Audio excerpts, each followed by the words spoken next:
Shalom, selamat malam Bapak Ibu yang dikasihi Tuhan.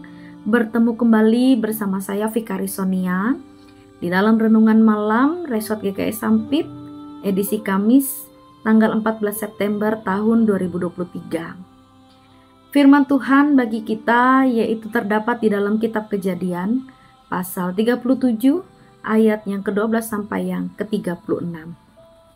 Saya bacakan 3 ayat bagi kita, yaitu dari ayatnya yang ke-20 sampai yang ke-22 berbunyi demikian. Sekarang marilah kita bunuh dia dan lemparkan ke dalam salah satu sumur ini. Lalu kita katakan, seekor binatang buas telah menerkamnya. Kita akan lihat nanti apa yang akan terjadi dengan mimpi-mimpinya itu. Mendengar hal itu, Ruben ingin melepaskan Yusuf dari tangan mereka. Katanya, jangan kita bunuh dia. Ruben berkata pula kepada mereka, janganlah menumpahkan darah. Lemparkan saja dia ke dalam sumur yang ada di padang gurun ini. Tetapi janganlah apa-apakan dia. Ia bermaksud melepaskan Yusuf dari tangan mereka dan membawanya kembali kepada ayahnya. Bapak Ibu yang dikasihi Tuhan, saya mengambil tema dalam renungan kita pada hari ini yaitu iri versus kasih. Bapak Ibu yang dikasihi Tuhan, ada 2 hal yang kita lihat yang menjadi masalah dan juga ini dapat menjadi pengajaran di dalam kehidupan kita sebagai orang percaya. Permasalahan yang pertama muncul dari anak-anak Israel, yang mana ada seorang anak yang dikasihi, yaitu bernama Yusuf.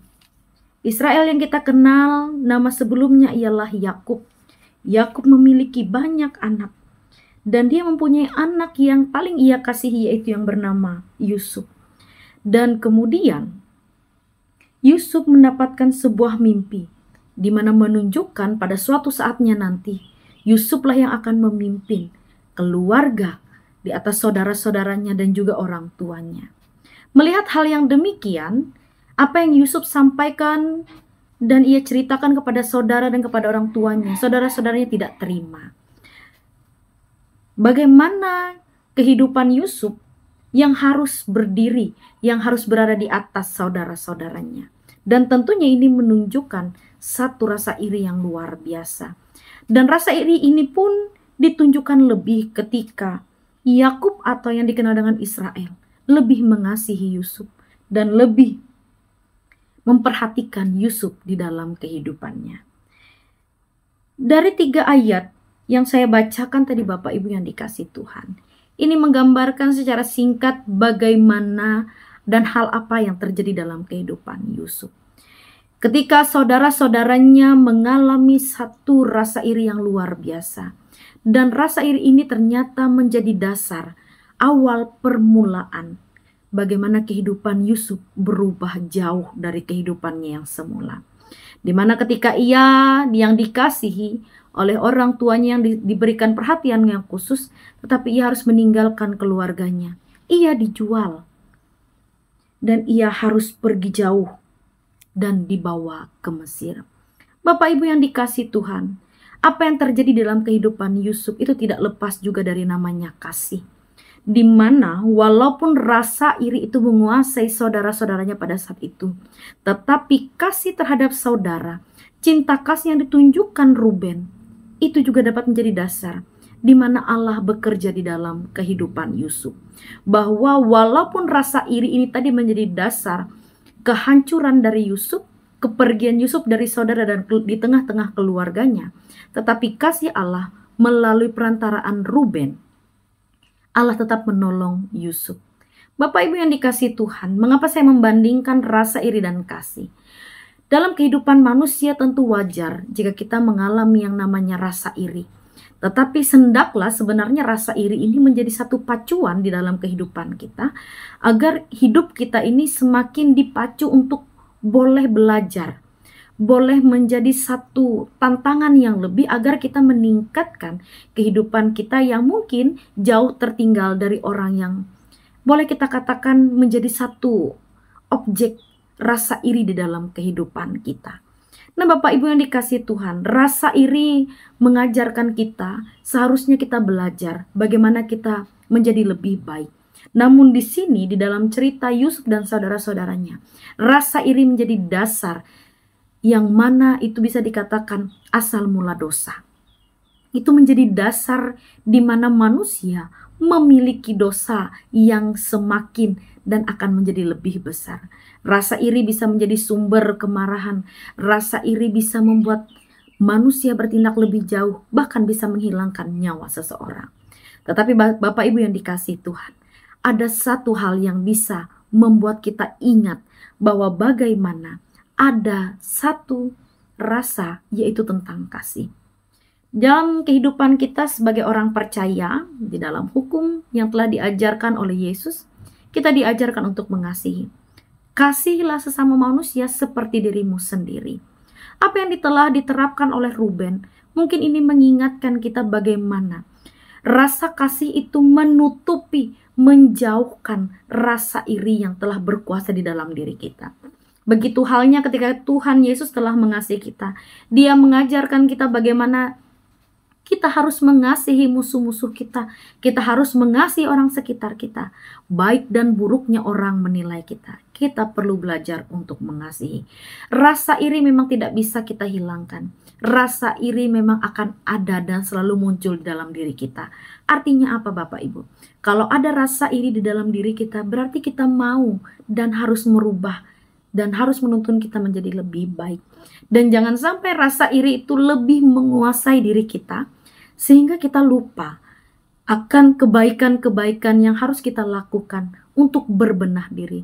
Tetapi marilah kita terus meningkatkan rasa kasih yang seharusnya kasih ini yang lebih mendasar di dalam diri kita. Karena yakinlah Bapak Ibu, apa yang terjadi, apa yang telah dimimpikan oleh Yusuf, itu merupakan satu pertanda dari Allah.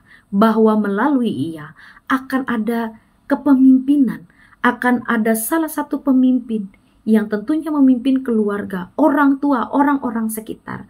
Dan saya percaya, saya dan sidang jemaat, ketika Allah memilih kita, ketika Allah memanggil kita sebagai orang percaya, itu bukan hal yang kebetulan.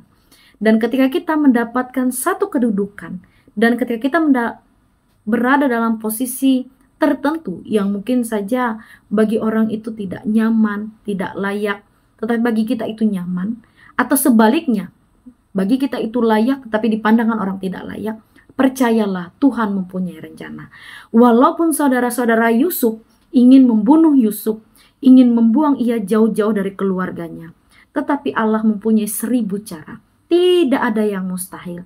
Apalagi kalau kita sekarang ini, segala sesuatu yang terjadi mungkin bagi kita tidak mustahil untuk dilakukan, tetapi bagi Allah rencana sejak kita di dalam kandungan kita sudah dibentuk, dan Tuhan mempunyai rencana dalam kehidupan kita. Mari kita jalankan kehidupan ini. Rasa iri boleh kita miliki, tetapi itu menjadi acuan supaya kita menjadi lebih baik. Dan rasa kasih itu tentu saja sudah harus kita miliki, karena kasih terhadap diri kita, terhadap orang lain itu sama. Dan jangan sampai segala sesuatu itu tidak seimbang. Maka rasa iri dan rasa kasih itu haruslah seimbang satu dengan yang lain. Sehingga kehidupan kita ini beriringan dan menjadi pembaharuan di dalam kehidupan kita. Sehingga kasih Allah, rencana Allah di dalam kehidupan kita, dan pengajaran Yesus Kristus itulah tidak sia-sia. Dan diri kita hidup ini terus menunjukkan sesuai dengan keberadaan dan kehendak Tuhan Yesus di dalam rencangan dan kehendak Dia di dalam kehidupan kita. Tuhan memberkati kita melalui firman-Nya. Mari kita berdoa. Ya Allah Bapa yang bertata dalam kerajaan sorga, dalam Yesus Kristus, Tuhan dan Juru Selamat kami. Kami bersyukur atas kebaikan Tuhan. Kami bersyukur atas rancangan dan rencana Tuhan dalam kehidupan kami. Kami adalah manusia yang berdosa. Kami sering lalai, sering menyakiti hati Tuhan, dan kadangkala kami juga mengecewakan hati Tuhan. Tetapi Tuhan, marilah, biarlah dengan penuh kasih Tuhan mengampuni segala dosa dan kesalahan kami.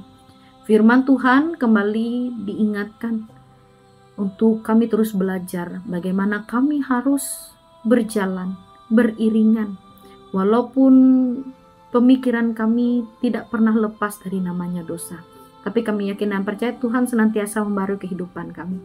Ajarkanlah terus kami Tuhan untuk hidup di dalam kehendak dan kebenaran di dalam kasih-Mu. Biarlah segala sesuatu yang kami percayakan dan kami pertaruhkan di dalam Tuhan tidaklah sia-sia. Meteraikan firman Tuhan dalam hati kami masing-masing, dan dalam istirahat kami malam hari ini Tuhan yang menjaga dan menyertai, sehingga kami boleh bangun besok pagi dengan kesehatan dan pengharapan di dalam Tuhan. Dalam nama Tuhan Yesus kami berdoa. Amin.